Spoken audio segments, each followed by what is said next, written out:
আপনি আমাকে ডাইভার্ট করতে পারেন না বা আমাকে কোনো ধরনের ব্লেম দিতে পারেন না প্রমাণ না হওয়া পর্যন্ত।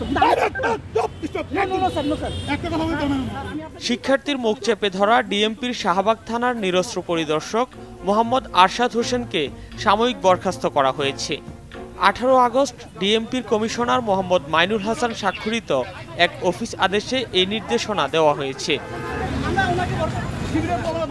31 জুলাই বৈষম্য বিরোধী ছাত্র আন্দোলনের মার্চ ফর জাস্টিস কর্মসূচি পালনকালে ঢাকার নিউ মডেল ডিগ্রি কলেজের শিক্ষার্থী নাহিদুল ইসলামের মুখ চেপে ধরেছিলেন আরশাদ। মুখ চেপে ধরার সেই ছবি সংবাদ মাধ্যম সহ সামাজিক যোগাযোগ মাধ্যমে দ্রুত ছড়িয়ে পড়ে।